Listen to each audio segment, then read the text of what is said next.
Ufahamu ni mlango wa nguvu. Jina langu naitwa Mwalimu Melki. Nikukaribishe tena katika vipindi vyetu, vipindi ambavyo tunaendelea na mtiririko wa masomo mengi na upate kujizolea ufahamu wa mambo ya rohoni. Kabla hatujaendelea, nikukaribishe kusubscribe channel hii, kulike na kucomment na kushare na watu ili uweze kupata update zote ambazo nitakuwa niki-upload katika channel hii. Siku ya leo tupo na mwendelezo wa somo letu ambalo tulikwisha kulianza, na hii ni sehemu ya 3 ya somo la roho za mizimu. Kwa ufupi tu nikukumbushe kwamba nilikufundisha hapo awali kwamba hizi roho za mizimu chanzo chake ilikuwa ni shetani anatamani kuabudiwa. Kwa hivyo shetani aliandaa huo mkakati kwa kutengeneza hizo roho ambazo zitakuwa zinaamua maisha ya watu na zitakuwa zinawatengenezea watu sheria na utaratibu wa kuzifuata, na pia watakuwa wakipata nguvu zaidi ya kupata ibada kwa sababu watakuwa wanahusika moja kwa moja na maisha ya watu ambao watakuwa hai.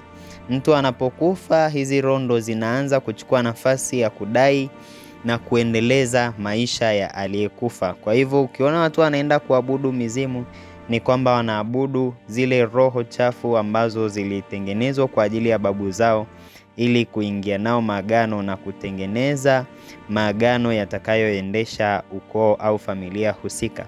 Siku ya leo tunaendelea katika eneo lingine la 3, na hii sehemu ya 3 nilikuambia nitakuelezea namna ambavyo mizimu inapata uhalali wa kutawala maisha ya mtu. Mtu yoyote ambaye amezaliwa na mwanamke katika ulimwengu huu, yaani mwanadamu yoyote, lazima hizi roho zipo na zinafanya kazi kwenye maisha yake kama hajazivunja.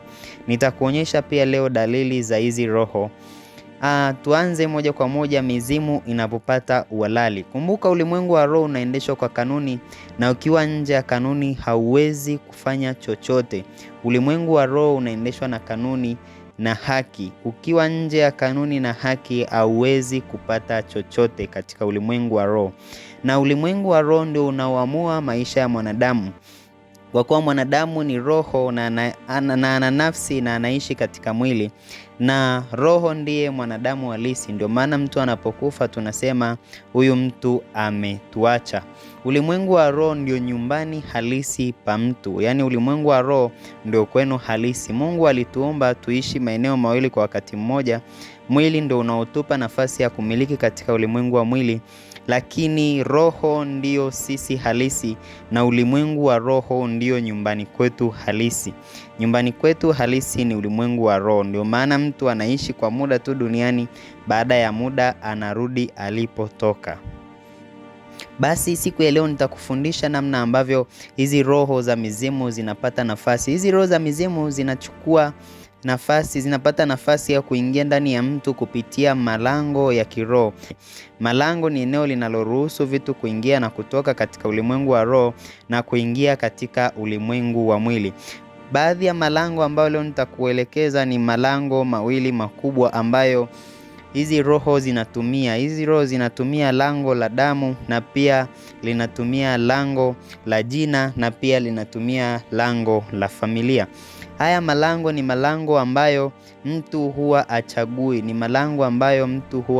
Ndio maana unapozaliwa unajikuta tu wewe tayari unaitwa fulani, kwa sababu anayekupa jina ni mmiliki wako anayekutawala. Hii ndio sababu inawapa hizi roho kiburi cha kusema tulikuwepo hapo zamani, sisi tulikuwepo kabla yako, sisi ndo tuliokupa jina. Kuna watu wengine ambao unakuta alichaguliwa apewe jina la fulani, akatakiwa labda arisishwe jina la bibi au babu, na wakikataa wazazi kumrithisha, unakuta mtoto anakataa jina. Mtoto anaweza akalia mpaka atakapoitwa hivyo, au akapatwa matatizo akaumwa mpaka atakapobadilishwa jina. Hapo ndipo anakuwa sawa, kwamba mizimu inakuwa inamuamulia maisha yake wakati hata bado hajajielewa. Pia ili lango la damu hakuna mtu anaichagulia kwamba nitokee katika ukoo fulani. Hata lango la familia hakuna mtu anajichagulia kwamba nizaliwe katika familia fulani, bali unapokuwa tu unajikuta tayari upo katika familia fulani. Na katika haya malango yanatiwa nguvu, hizi roho zinatiwa nguvu zaidi na madhabahu, ambazo hizi madhabahu zilijengwa na kuimarishwa zaidi na wazee wa jamii husika, wazee wa jamii yenu. Kumbuka, madhabahu ndio inayoamua maisha ya mtu. Mtu yeyote aliyefanikiwa lazima anayo madhabahu nyuma yake. Madhabahu yenye nguvu huwa inatoa mtu mwenye nguvu. Madhabahu isiyo na nguvu huwa inatoa mtu dhaifu. Na hizi madhabahu zilijengwa, wakatambika, wakatolea sadaka na wakafanyia mila zao na desturi zao. Mwisho wa siku hizi madhabahu zikapata nguvu, na wengine huwa mpaka leo huwa wanaendaga kila wakati kwenda kuzitolea sadaka. Wengine wanaenda mwisho wa mwaka na mwanzo wa mwaka, wengine wanaenda hata katikati ya mwaka kwenda kuzitolea sadaka. Hapa kinachofanyika ni kwenda kuitia nguvu madhabahu ili iendelee kufanya kazi kwenye maisha ya watu. Kumbuka, madhabahu ni eneo ambalo Mungu hutua, ni eneo ambalo Mungu hukaa. Mungu mwenyewe katika kitabu cha Isaya kinasema Mungu anaketi mahali pa juu palipoinuka, na madhabahu ni siri. Katika Zaburi inasema Mungu anakaa katika siri, Mungu anakaa katika siri mahali pa juu. Madhabahu ni siri. Kwa hivyo katika hizi roho za mizimu zinaketi katika hiyo madhabahu ambayo imeinuliwa na wazee. Na hiyo madhabahu inapokuwa wanaenda kutambika, huwa wanaingia maagano. Wanapotoa sadaka wanaingia maagano na hizo madhabahu, ambayo hayo maagano ndo mpaka leo yanakutesa na yametengeneza sheria na katiba ambayo yanaamua maisha yako. Yamekwisha kukuandalia katiba kwamba ukoo wetu ni lazima watu wataishi katika mtiririko huu. Hawa watu wetu wataishi katika mtiririko huu tu. Kumbuka, unapokwenda kutoa sadaka kwa madhabahu ni unaitia nguvu madhabahu yako. Kwa mfano, ukisoma katika kitabu cha Wafalme wa Kwanza mstari wa 12, mlango wa 12 mstari wa 6, neno la Bwana linasema, Yeroboamu akawaza moyoni mwake, sasa inawezekana ufalme ukarudi katika nyumba ya Daudi kama watu hawa watapanda kwenda kutoa dhabihu katika hekalu la Bwana huko Yerusalemu. Mioyo yao itamrudia Bwana wao. Rehoboamu mfalme wa Yuda ataniua mimi na kurudi kwa mfalme Rehoboamu. Kumbuka ya kwamba hapa huyu mfalme Yeroboamu anaona ya kwamba hawa watu wakienda tu kutoa dhabihu kwenye madhabahu, kwenye nyumba ya Mungu, kwenye madhabahu itasimama na kuwarudisha wana wa Israeli mahali ambapo Mungu alitaka wawepo. Kwa hivyo huyo mtu alichokifanya Yeroboamu ni alijenga madhabahu nyingine hapo Betheli, ili kusudi kutengeneza madhabahu watu watolee sadaka, wasiende kwa Mungu wa kweli. Maana madhabahu inapotolewa sadaka, watu mioyo yao inarudi kwa Mungu, mioyo yao inavutwa kwa Mungu wa madhabahu husika. Unapokuwa unakwenda kutoa sadaka kwenye madhabahu, moyo wako unavutwa kwa Mungu husika. Kumbuka historia ya Yakobo alipofika Betheli, alipolala usiku wakati anamkimbia ndugu yake Esau. Alipolala usiku, aliona ngazi imeelekea mpaka mbinguni, na malaika wa Bwana aliwaona wakishuka na kupanda hapo Betheli. Na eneo hilo ndio eneo ambalo Ibrahim aliwahi kumjengea Mungu madhabahu. Kwa hiyo hapo unaona kabisa madhabahu ni mlango mkubwa sana. Mimi huwa napenda kuliita ni gate, ambalo ili ni main gate linaloruhusu mawasiliano kati ya Mungu na mwanadamu. Kwa sababu Ibrahim alijenga madhabahu hapa Betheli, ndio maana Yakobo alipokuja kukilaza kichwa chake hapa, ni alilaza kichwa chake katika mlango wa mbinguni, na hapa ndipo pia agano la Mungu lilifanyika na Yakobo. Kumbuka, mtu wa kwanza kufika hapo na alianzisha madhabahu pale ni Ibrahim, na Yakobo wakati alipokuwa akipita pale aliangukia akakaa mpaka usiku, ili mradi alale pale, kwa sababu madhabahu ilikuwa imekwisha kujengwa hapo, na madhabahu ile ilikuwa Mungu amemwahidi Ibrahim kumuita baba wa mataifa, kumpa mataifa mengi, kuwa baba wa mataifa. Hapa unaona ya kwamba moyo wa Yakobo ulivutwa hapa uende kwa pale katika ile madhabahu ili Mungu atimize kusudi lake. Kwa hivyo hizi roho zinatumia madhabahu ili kufanikisha mambo yake, kufanikisha utawala wake juu ya maisha ya wanadamu. Na madhabahu hiyo inakuwa ina maagano ndani yake, ambayo hayo maagano yaliingiwa na mababu, ambayo ndiyo sheria ambayo watu wanayaishi. Unakuta mtu kwao hawajawahi labda kununua gari au hawajawahi kuolewa, kwa sababu katiba yao waliweka kwamba watu wasiolewe. Huku kwetu hakuna namna utaweza kufanikiwa kuolewa, hakuna namna utaweza kufanikiwa, kwa sababu ile madhabahu tayari ilikwisha kujengwa, na hiyo madhabahu kupitia yale maagano inatengeneza katiba ya maisha na utaratibu wa maisha ambayo utajikuta unaishi kila siku. Tutakapokuwa tunashughulikia madhabahu, utaweza kuona kuna watu wengine maombi yakianza, unakuta mtu analia milio ya ajabu, mwingine anatoa milio kama ya simba na nguruma, mwingine anatoa milio kama ya ndege, kama ya bundi, kwa sababu hiyo ni zile roho zilitumia shepu ya wanyama. Kumbuka wakati nakufundisha katika zile sehemu za mwanzoni nilikuambia kwamba hizi roho zinapozuka huwa zinatafuta kitu chenye mwili ili kujidhihirisha katika ulimwengu huu wafanye kazi. Kumbuka kufanya kazi katika huu ulimwengu lazima uwe na mwili.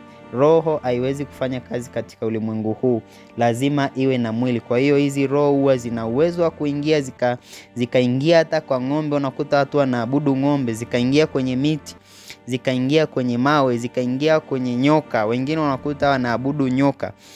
Zile roho zinapokuwa zimeingia kwa mtu mwingine unakuta anakula udongo sana, ujue hiyo ni roho ya nyoka. Zile roho zilivyoingia zilizuka kwa mtindo wa roho ya nyoka, zilipitia kwa mnyama nyoka ili kuingia na kutenda kazi katika ulimwengu huu. Utajuaje hizi roho zinafanya kazi kwako? Nitakupa hizi ni ishara chache ambazo utaona na utaelewa kwamba bado haujazivunja hizo roho. Ya kwanza ni ukiona kuna kitu kinatokea kwako ambacho kinawapata watu wa kwenu, ujue ni wao. Yani unakuta kuna ugonjwa wa kurithi, labda unakuta babu yangu aliumwa kitu fulani, babu yangu labda aliumwa tezi dume, na mimi nimekuwa nimeumwa fulani, na yeye mdogo wangu ameumwa, baba yangu aliumwa. Hivyo vitu, ukiona vitu vya kurithi vinajirudia rudia, ujue wao ndio wamesimamia hicho kitu, ni kwamba ni sheria ilipitishwa na kuna mtu alikosea kanuni. Wanapokosea kanuni huwa adhabu zinatolewa. Huwa wana tabia ya kuweka masharti magumu ili ukosee kanuni, ili watoe adhabu, ili unaporudi kule kwao tena kwenda kuabudu uingie agano lingine jipya, ili waendelee kuimarisha utawala wao. Unakuta wengine kutokuoa au kuolewa, waolewi kwao. Unakuta dada yako hajaolewa, fulani hajaolewa, ndugu zako wote wa kike hawajaolewa, na wewe pia hujaolewa. Ujue hizi roho ndio zinafanya hiyo kazi. Wengine unakuta hawasomi elimu. Unakuta mtu hata akifanikiwa akapenya kielimu, hakuna mafanikio yanayotokana na hiyo elimu. Unakuta mtu anasoma, anafanikiwa kabisa kielimu, amesoma vizuri, lakini anaangukia kuwa mlevi na anakuwa yale matunda ya elimu hayapatikani. Wengine unakuta ni umasikini, yani familia inakuwa ni ufukara, hakuna aliyetoboa hata mmoja. Na hizi roho ukishindana nazo sana, unaweza ukajikuta hata wanakutengenezea ajali au hata kifo.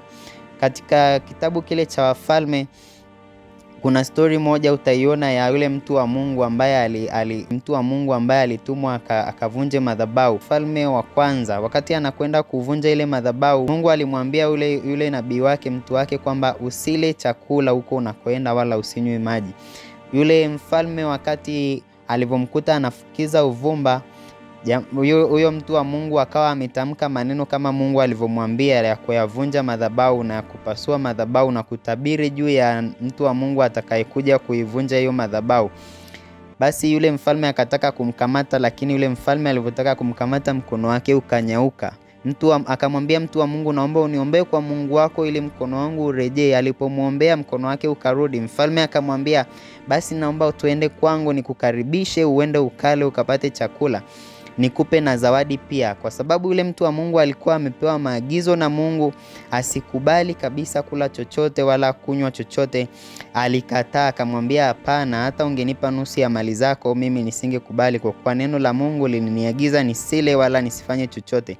Lakini kuna nabii mzee ambaye watoto wake walikuwa hapo katika tukio linapotokea.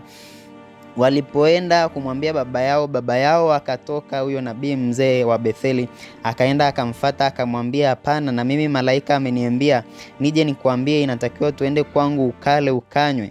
Alivyoenda kula na kunywa, basi huyo nabii mzee, neno la Mungu likamjia na likamwambia kwamba huyo mtu atakufa, na kweli alikufa.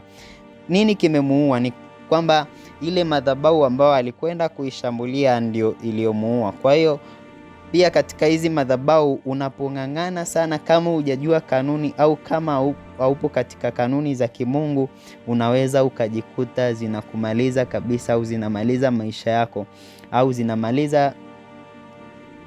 zinamaliza uchumi wako, au chochote kitu chako kinakufa, kwa sababu hizi roho huwa zinatumia njia ya uhalali na zinatumia kanuni za kiroho.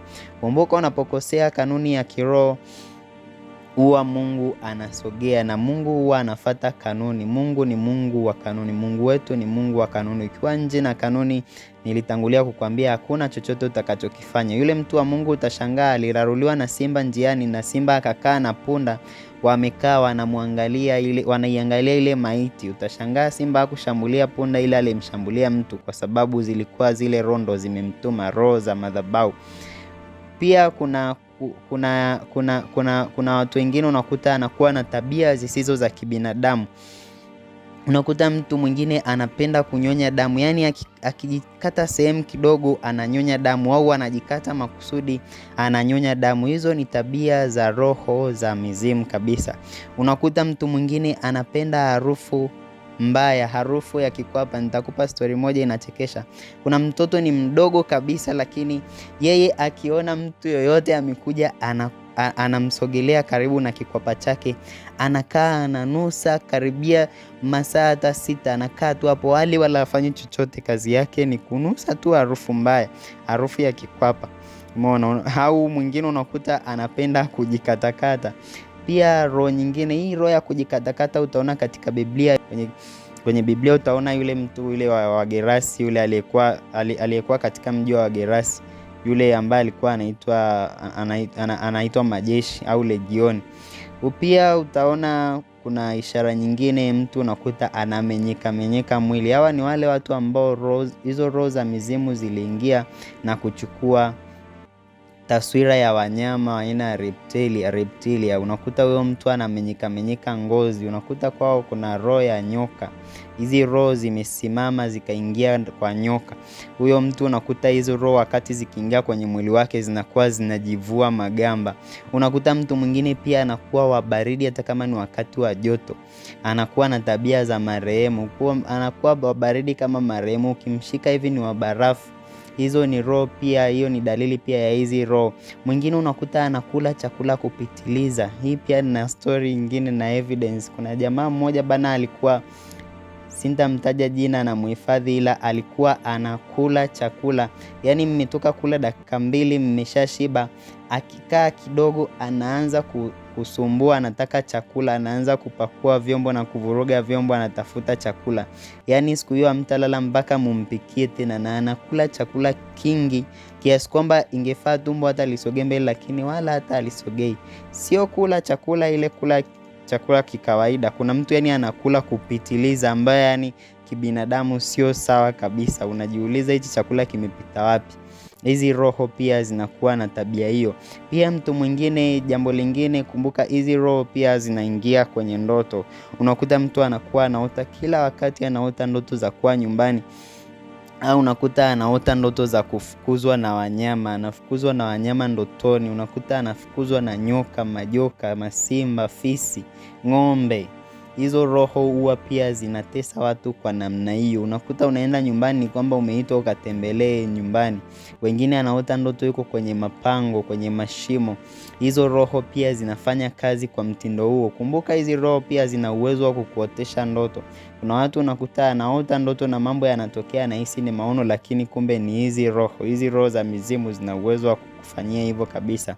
Pia kuishi maisha yanayojirudia. Yani unakuta mtu anafanikiwa, lakini akisogea kidogo anarudi pale tena alipokuwa ameanzia. Unakuta watu watu yeye akitoa mawazo kwa watu wengine wanafanikiwa, wanaenda wanafika mbali, lakini kila anachokianzisha anaenda anasogea, akifika mbele tu kile kitu kinakuja kinakufa kabisa, kinaisha, anajikuta anaanza tena upya. Unaanzisha biashara, inaenda inasonga mbele, inanawiri kidogo, baada ya muda kidogo inakuja inaisha kabisa. Pia unakuta kuna mtu mwingine ana roho ya kuahirisha mambo. Unakuta mtu ana wazo zuri kabisa, wazo la mafanikio ambalo akikuhadithia unaona huyo mtu sasa anakwenda kutoboa. Anakupa na vyanzo kabisa na nyenzo za kufanyia hilo jambo kazi anazo. Anasogea na mawazo yake, akifikia tu hatua ya kutaka kulitendea kazi lile wazo, ghafla anahairisha, hata yeye mwenyewe hajui kwa nini aliachana na hilo swala. Hii roho pia ina tabia hiyo, kwa sababu hii roho kitu kinachokifanya ni kwenda kutia giza katika nafsi. Ndio maana neno la Mungu linasema katika Waefeso, macho ya mioyo yenu yatiwe nuru. Ina maana hizi roho kitu kinachokifanya ni kuenda kuondoa macho ya mioyo, maono ya kuona mbele, kwa sababu wao wamekwisha kuweka hakuna kufanikiwa, hakuna namna utaenda. Mtu mwingine, ishara nyingine, unaweza ukakuta mtu anakuwa na hasira isiyo ya kawaida. Kuna mtu anakuwa na hasira mpaka sura inabadilika, anatisha. Yaani ukimwangalia sio yule mtu unayemjua kabisa. Unakuta mtu anakasirika na hasira yake haitatulia mpaka avunje vitu, avunje vyupa, vyombo. Ndo hasira yake at least itapoa kidogo. Hii sio kitu cha kawaida. Pia hii ni dalili ya kuwa na hizi roho. Hizi roho pia zina dalili hii. Unakuta mtu anakasirika, macho yanakuwa mekundu kama amevuta bangi. Na dalili nyingine ambayo inaonyesha hizi roho, kuna mtu unakuta kuna aina ya vyakula hawezi kula kabisa. Akila unakuta anavimba, ngozi inaharibika, anatokewa na mapunye, anatokea na mapele. Na unakuta pia mwingine anakula kabisa nyama mbichi au anakunywa damu. Hizi ni tabia za hizo roho za mizimu. Ni dalili kabisa ya hizo roho za mizimu. Kwa sababu unakuta kwenye hizo roho kuna baadhi ya kanuni waliingia wakakataa chakula fulani hapana kisiliwe. Kwa hiyo unakuta wanawekewa hizi food taboos. Haya, pia kuna kuumwa magonjwa yasiyo na tiba wala hayaonekani ukipimwa. Unakuta mtu anaumwa ugonjwa, unahisi kabisa hii ni dalili ya vidonda vya tumbo au hii ni dalili ya ugonjwa fulani, lakini akienda kupimwa hata haionekani. Hakuna chochote kinachoonekana, ila mtu anaumwa na yuko serious kabisa anaumwa. Na hizi pia ni dalili ya hizi roho, na wanachokifanya ni wanataka urudi uende kwao ukawaombe. Kumbuka unapoenda kuwaomba utaenda na kitu chochote, wazee hawaonwi bure. Unapoenda kuwaona na kitu umeshawapatia sadaka na moyo wako unakuwa huko. Pia kuna wengine unakuta anakuwa na zile tabia za kulingana na mtu aliyepewa jina lake. Kama umerisishwa jina, jiangalie, kwa sababu unakuta tabia zako zile zimeendana kabisa na yule mtu ambaye jina lake umepewa. Hiyo pia ni roho za mizimu zinaamua hivyo. Pia mipaka ya kumiliki, yani unakuta mtu kuna vitu hawezi kumiliki. Nilishatangulia hapo mbele kukwambia mtu unakuta anunui gari. Akinunua gari linapata ajali au unakuta hata anafilisika, matatizo yanatokea mpaka ili mradi tu aliuze hilo gari. Au mwingine unakuta ikifikia hatua tu akavuna, kama ni mkulima, matatizo yatakuja mpaka yahakikishe ameuza magunia yote ndo matatizo yataisha. Au ukifanikiwa ukapata pesa tu kidogo, matatizo yatakuja mpaka yahakikishe amekausha hiyo hela. Ila ukiwa hauna pesa unakuta mtu ametulia kabisa, hana matatizo kabisa. Na tabia nyingine ni kula udongo. Kuna watu wanakula udongo. Hii ni roho ya nyoka. Katika Mwanzo unaona shetani alivyokuwa amepewa ile adhabu ya kula mavumbi, alipewa adhabu ya kula udongo. Kwa hiyo pia kula udongo ni dalili mojawapo. Hizi roho zinatendaje basi kazi? Wanachokifanya ni kukutesa ili mradi urudi kwao uwape ibada wanayoitaka. Watakusababishia haya matatizo yote niliyokuambia hapo, ili mradi urudi. Ukirudi kule babu anakuambia hapana, wewe kuna kitu, wewe njoo, wewe kuna kitu tu, wewe njoo.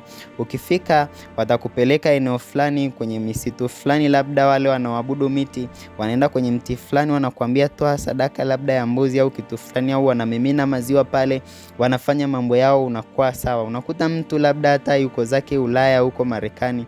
Hizi roho zina uwezo wa kukufungisha virago, haijalishi una umbali gani. Kwenye ulimwengu wa roho hakuna umbali. Wana uwezo wa kukufungisha virago na utarudi kama hauna Mungu. Utajikuta umerudi endapo kama wakikuhitaji. Wengine unakuta anatakiwa kukabidhishwa mikoba ya kiganga. Watahakikisha wamekutesa mpaka umerudi nyumbani. Pia hizi roho wanachokitaka, huwa wanakaa katika muhimili wako wa kiroho na kuzuia vitu visipite kwenye malango yako ya kiroho. Hizi roho huwa zinakaa katika malango. Kumbuka, unapokwenda kuabudu miungu mingine, Biblia inasema kwamba kulikuwa na vita katika malango, vita ya miungu. Walipochagua, wana wa Israeli walivyochagua miungu mingine, kukawa na vita katika malango. Unakuta hizi roho zinasimama kwa sababu watu walikwisha kuchagua miungu mingine. Ulienda ukatambika, ulienda ukafanya kitu fulani, hizi roho zinakuwa zinasimama katika malango yako ya kiroho, yakifanya vita na vitu visipite, vitu vyako visipite, mafanikio yako yasipite. Yanakuwa yanakuwekea beria, yanahakikisha yametengeneza beria ya kwamba hakuna kitu chochote kinavuka kuja katika ulimwengu wa mwili. Ukiomba sana unakuwa unaona kama hichi kitu kabisa hatimaye nimekipata. Unaona kabisa katika ulimwengu wa roho umekwisha kukipokea. Kumbe wao wameruhusu kitoke, lakini kinapokuwa kimefika, ili kufika katika ulimwengu wa damu na nyama, wanakinyakua. Unakuta wao unaombaga tu, unaona uheni, unaona kabisa hiki kitu nimepokea. Hizi roho ndo kazi zinayofanya. Pia wanakaa katika njia na kuzuia mtu yoyote asipite katika njia yake ya mafanikio. Wanakuhamisha kwenye njia hii. Utaona katika mfano kwenye Biblia zile roho za Gerasi zilizokuwa zikikaa katika njia na hakuna mtu aliyeweza kupita ile njia ambayo alikuwa anapita. Wanazuia watu. Kumbuka, mafanikio yako Mungu anapotaka kukufanikisha huwa anakuchagulia watu ambao ni daraja, watakaokuvusha ili uvuke ufikie kwenye mafanikio yako. Kwa hiyo hizi roho kazi zake zinakaa katika njia. Hakuna wewe kupita wala hakuna mtu wa kukuvusha atakayepita katika ile njia. Wanajenga kuta na kukuzuia ili mradi usivuke. Wanazuia, hakuna namna ya kupita. Pia hizi roho huwa wana tabia ya kujionyesha kwamba wao ni wakubwa. Wanakutisha, wanatisha mfano wa majitu ili uogope kushindana nao. Hii utaona katika kitabu cha Hesabu 13 mstari wa 33, ambapo wana wa Israeli walitakiwa kuvuka kuingia katika nchi ya ahadi. Walikutana na hao watu ambao walikuwa ni Waanaki, waliokuwa ni majitu makubwa sana, ambayo walikuwa wakitisha kiasi kwamba wana wa Israeli walijiona ni panzi mbele ya hao watu. Hizi roho ndio hizo zinazosimama katika njia, zinasimama katika eneo lako la kufikia nchi yako ya ahadi, eneo lako la mafanikio, na wanakuwa wanatisha namna hiyo. Unakuwa unaona magumu tu, hauoni kupita, hauoni kufanikiwa, lakini kinachotakiwa wewe sasa ni kupambana ili uweze kumiliki. Kwa kuwa mtu anayetaka kumiliki ni lazima apambane. Somo linalofuata nitakwenda kukufundisha kuhusu namna ya kuzishinda. Tayari nimekwisha kukuchambulia vitu vingi kuhusiana na hizi roho. Kama utakuwa na swali lolote utaniuliza, na somo linalofuata tutakwenda kujifunza namna ya kuzishinda hizi roho. Hizi roho zinashindwa kwa kanuni. Kumbuka, katika ulimwengu wa roho kanuni ndo kila kitu. Kama uko nje ya kanuni na upo nje na haki, hautaweza kupata chochote. Utajikuta unaomba kila siku lakini haufanikiwi, ila hizi roho ndio zinazoamua maisha yako. Hakuna mtu yoyote ambaye hana hizi roho kama hajazivunja.